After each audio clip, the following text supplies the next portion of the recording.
วันนี้เราก็มาเฮ็ดแกงหอยนี่เด้เฮ็ดแกงหอยกันจ้านี่ซื้อหอยมาหอมอันนี้มีผัก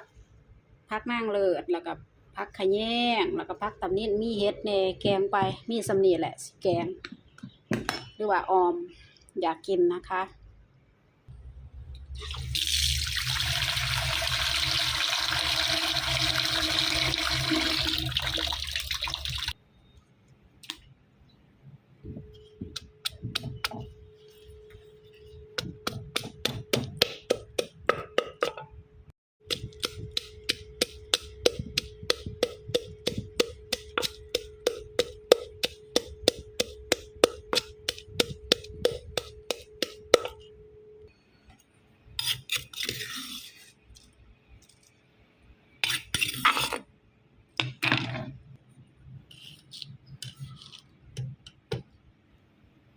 เกลือใส่เกลือ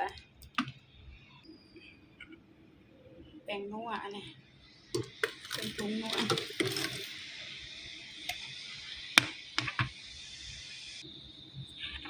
ใส่ปลาแดกอันนี้กระปูใส่เพื่อความนัว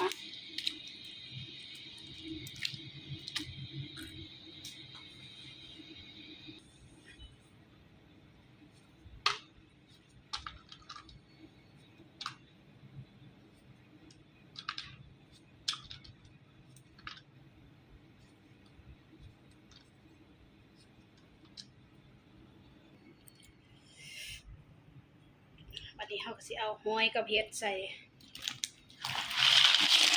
พร้อมกันเลยโอ้ทุกคนเลยปุ่นน่ะเต็มหม้อเลยยังบ่ทันได้ใส่ผักเลยเต็มหม้อ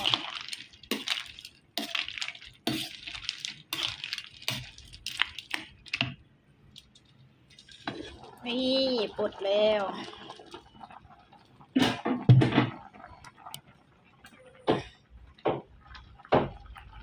เอาเสียมาเอาใส่ผักบัดนี้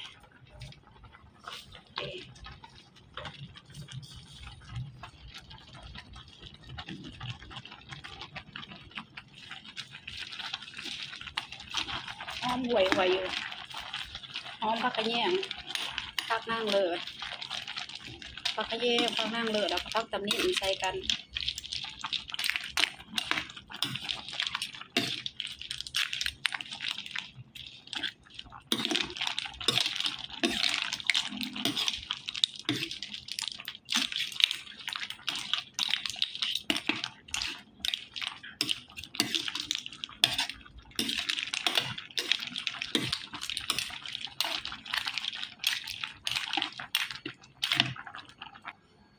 แล้วแกงหอยเฮาบัดนี้เฮาก็มีแต่เสียตักแล้วก็กินข้าวปิดไว้ก่อนหน่อยนึงเฮาก็สิตักบัดนี้ตักแล้วไปกินข้าวกันเลยเฮาก็สิมาตักของกินข้าวกันจ้าเราสิพากินกับลูกชายยังบ่ทันได้มาซ้ำกินก่อน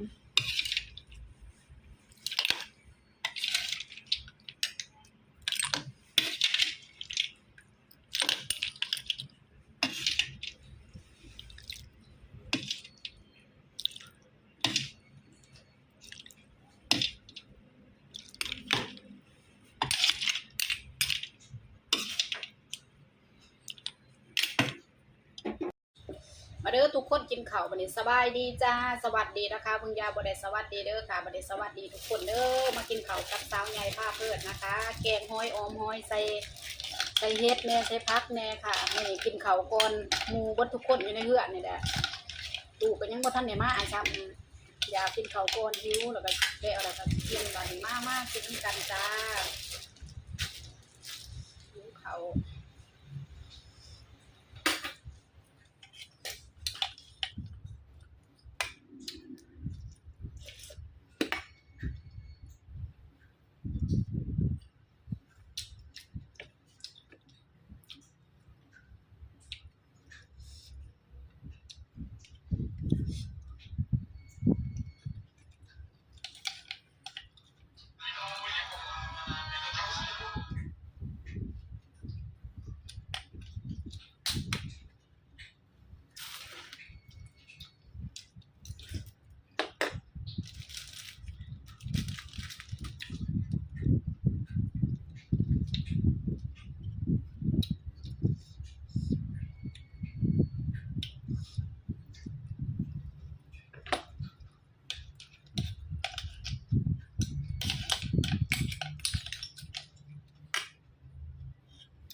กินข้าวอิ่มแล้ววันนี้สาวใหญ่ก็สิปิด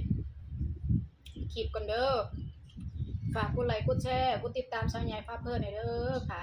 ขอบคุณหลายๆนะคะผู้ที่เขามาเบิ่งมาชมสาวใหญ่นะคะตั้งแต่ต้นจนจบเด้อค่ะสาวใหญ่ก็สิได้มีกำลังใจเฮ็ดคลิปต่อไปนะคะสำหรับคลิปนี้นะคะพบพอกันบัดหน้านะคะสำหรับคลิปนี้ข่าวคำว่าสวัสดีค่ะ